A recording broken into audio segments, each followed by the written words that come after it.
असहाबिही अजमईन अम्मा बाद औज़ु बिल्लाहि मिनश शैतानिर रजीम बिस्मिल्लाहिर रहमानिर रहीम। स्टेज पे तशरीफ़ फरमा तमाम मुअज़्ज़िज़ हाज़रीन, वंचित बहुजन आघाड़ी के मध्य असेंबली कंस्टिट्यूंसी के उम्मीदवार जनाब जावेद कुरैशी साहब, वंचित बहुजन आघाड़ी के महाराष्ट्र के प्रवक्ते जनाब तैयब ज़फ़र साहब, वंचित बहुजन आघाड़ी के शहर सदर मतीन पटेल साहब, तमाम मुअज़्ज़िज़ हाज़रीन, इस मीटिंग के कन्वेनर अरबाज़ खान, अज़ीज़ान मिल्लत, बुज़ुर्गान मिल्लत, नौजवान साथियों और पसे पर्दा बैठ कर सुनने वाली मेरे इज़्ज़तदार माँ और बहनों, आपके दरमियान में आने का मकसद 2024 असेंबली इलेक्शन का बिगुल बज चुका है और आप लोगों को मैं ये बताने के लिए आया हूँ, आपको जावेद कुरैशी साहब को वोट क्यों देना है। आप तमाम के जहनों में ये सवाल होगा कि जावेद कुरैशी साहब हमारे बीच में उम्मीदवार बन के आए हैं और हमको वोट करने के लिए वो अपील कर रहे हैं, तो हमें उनको वोट किस लिए देना है।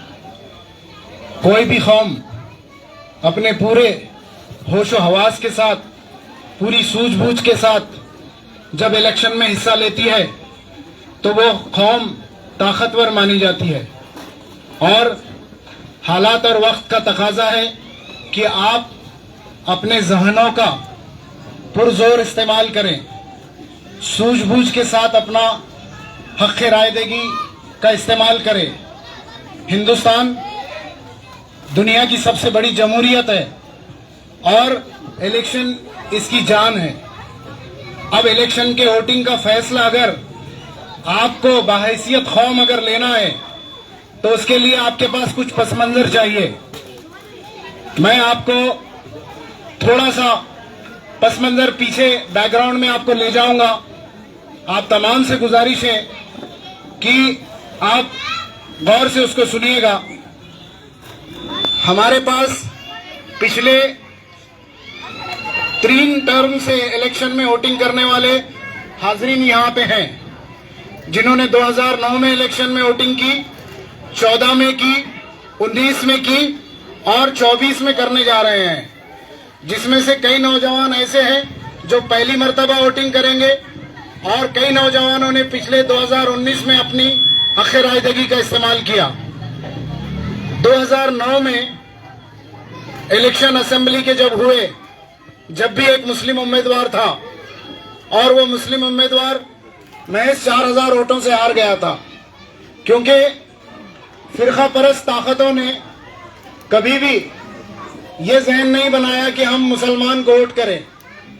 चंद वोटों से वो हारने के बाद 2014 का जब इलेक्शन आया, 2012 में जिस जमात की पूरी कौम मुत्तहिद हुई और हमने बड़ी सूझबूझ के साथ जिस पार्टी को यहाँ पे लॉन्च किया, उस वक्त हमारे पास ये हिसाब था कि सिर्फ मुसलमानों ने वोट किया और हम जीत गए, इतना ही उसका हिसाब नहीं था।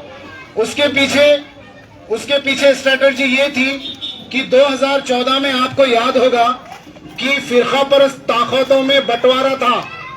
2 फिरका परस्त ताकतें अलग अलग लड़ रही थी, एक शिवसेना और बीजेपी। इनके बंटवारे के बाद कौम मुत्तहिद थी और महज 61,000 वोट से मुसलमान वहां से जीत कर आ गया। 2014 में जब हमने इलेक्शन जीता तो उस वक्त का पस मंजर जो था वो फिरका परस्त ताकतों के बंटवारे का था, जो पूरे हिंदुस्तान में कहीं भी फिरका परस्त ताकतें बटी नहीं थी। उसके बाद 2019 का पार्लियामेंट इलेक्शन आया। पार्लियामेंट इलेक्शन में जब कैंडिडेट उतारने की हमने बात की तो किसी के हिसाब समझ में नहीं आता था। उस वक्त फिरका परस्त ताकतें एक थी, लेकिन हमारे साथ वंचित बहुजन आघाड़ी कि सर्वे सर्वा प्रकाश अंबेडकर साहब एक हो चुके थे। जब उनके साथ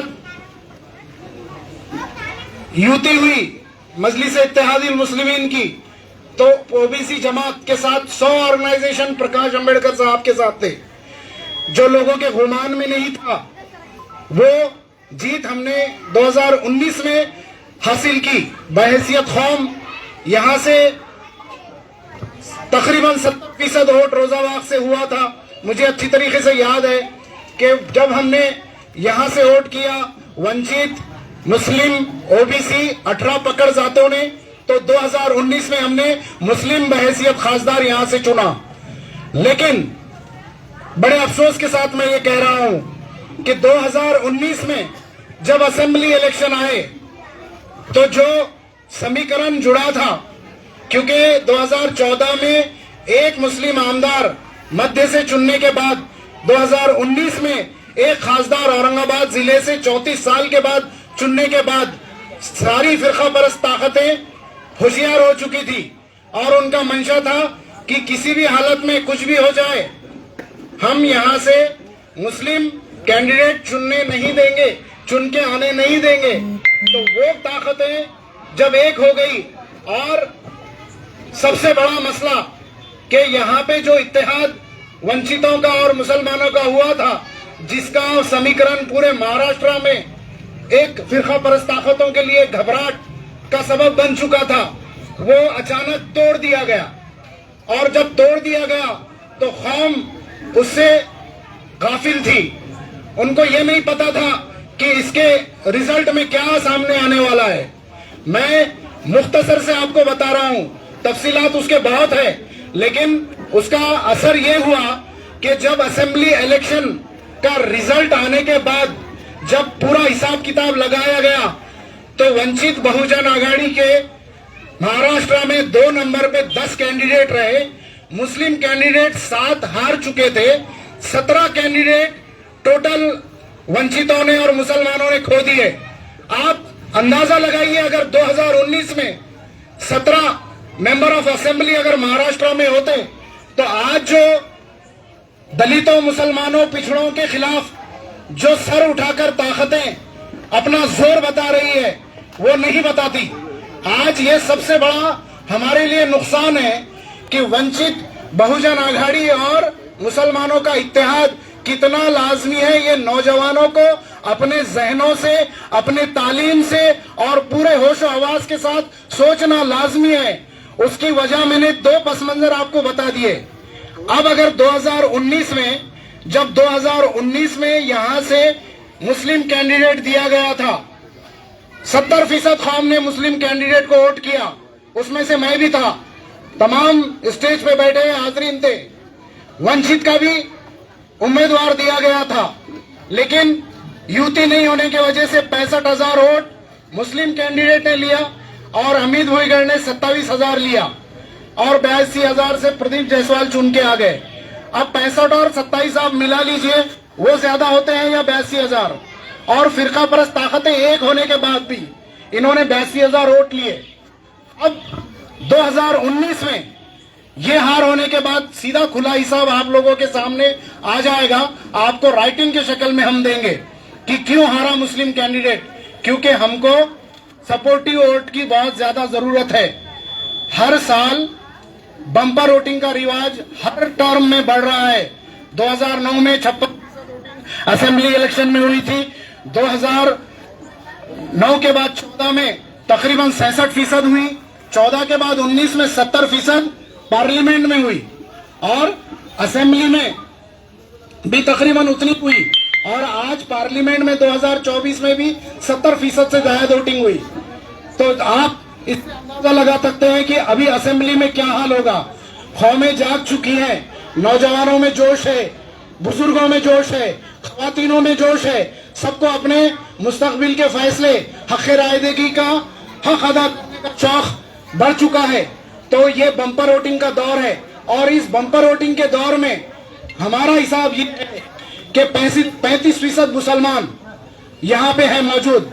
अभी फिरका परस्त ताकतें एक है, सेकुलर ताकतें एक है, उसके साथ साथ हम कौम बहैसियत एक तरफ और ओबीसी और वंचित पूरे एक तरफ। अब इन इत्तेहाद के शक्ल में प्रकाश अंबेडकर साहब ने जावेद कुरैशी साहब को टिकट दिया है, तो ये टिकट जावेद कुरैशी साहब को दिया है, तो इसका समीकरण ये बन रहा है कि अगर दोनों ताकतें मुत्तहिदा एक साथ अगर अपने हक के रायदगी का इस्तेमाल अगर जावेद कुरैशी साहब के हक में करेंगे तो 100% ये शख्स असेंबली में जाएगा।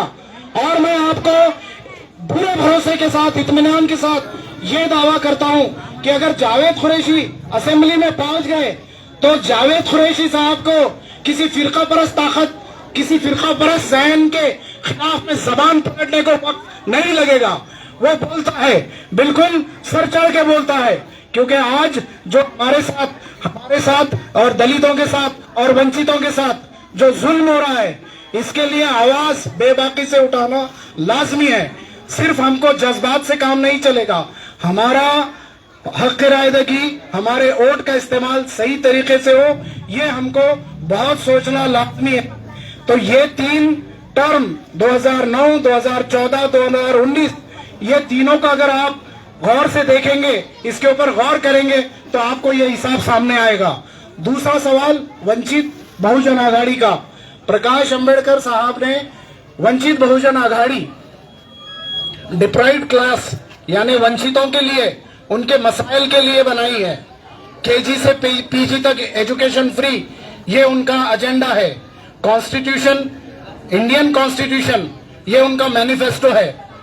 वो मुसलमानों के हक में, पिछड़ों के हक में क्या काम करेंगे, इसका अंदाजा आप प्रैक्टिकल लगा लीजिए कि आज चाहे कोई भी मसला हो, चाहे औरंगजेब रहमतुल्लाह अलैह का मसला हो, औरंगाबाद नेम चेंज का हो या गुस्ताखे रसूल का हो, हर मसले पे प्रकाश अंबेडकर साहब अपनी आवाज बुलंद करते हैं और मुसलमानों को जगाने का काम वो जरूर करते हैं। क्योंकि अंबेडकर, बाबा साहेब अंबेडकर का मुसलमानों का नाता शुरू से रहा है।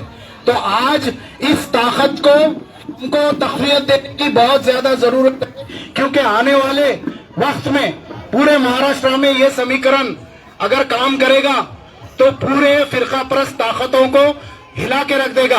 अगर 15 से 17 भी अगर उम्मीदवार वंचित बहुजन आघाड़ी के असेंबली में पहुंचते हैं तो हमारे लिए बहुत बड़ी कामयाबी होगी। तो मैं आप तमाम से ये अपील करता हूं।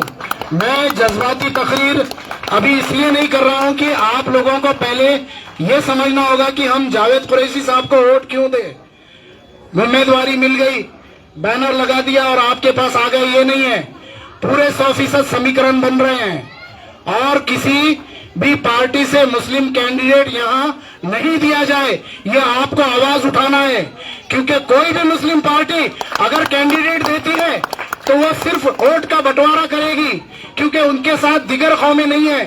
दिगर कौमें कितनी लाजमी है, सिर्फ आप 2019 का असेंबली इलेक्शन उठा के देख लीजिए। 27,000 और 65,000 वोट का जो बंटवारा हुआ, उसके अंदर तीसरा कैंडिडेट जीत गया। अब अगर वो दोहराएंगे तो वही होगा। तो ये आपको करना नहीं है। जो चांसेस बन रहे हैं उस तरफ आपको अपना रुझान पूरा मोड़ना पड़ेगा। ये मेरी आपसे गुजारिश है। दूसरी बात कि आने वाले 20 तारीख को जो सिलेंडर निशानी है, उस निशानी पे आप अपना कीमती वोट देंगे। सिर्फ वोट नहीं देंगे बल्कि आपके 100% फैमिली, रिश्तेदार, दोस्त, अहबाब तमाम लोगों को दावतनामा देंगे और उन लोगों को भी समझा के ये बात बताने की कोशिश करेंगे कि जावेद कुरैशी साहब को वोट किस लिए दिया जाए। उसके पीछे ये रीजन है। अब अगर कोई मुस्लिम इत्तेहाद के नाम से आपके दरमियान आता है और इस कमजोरी के साथ आता है, तो उनको तो किसी कौम के नौजवान ने नहीं कहा था कि आप मुत्तहिद मत रहिए और आप यूती तोड़ दीजिए। किसी गुरु घंटाल ने अपनी मर्जी से इत्तेहाद तोड़ दिया और पूरी कौम भुगते, ये हरगिज नहीं हो सकता। ये कौम मुत्तहिद थी, मुत्तहिद है, मुत्तहिद रहेगी। मनफियत एक है इस कौम की, नुकसान भी एक ही नबी है सबका, दीन भी, ईमान भी एक, हरम पाक भी, कुरान भी, अल्लाह भी एक। कुछ अजब बात होती जो होते मुसलमान भी एक। मुत्तहिद रहिए, अपने इत्तेहाद का मुजाहरा मस्जिदों को आबाद करके करिए। आप लोगों ने सुना आप लोगों ने यहाँ पे आए, आप लोग आगे इस बात को बढ़ाएंगे ये उम्मीद रखता हूँ और मैं आपकी इजाजत लेता हूँ। आखिर दावाना अनिल हम्दुलिल्लाहि रब्बिल आलमीन।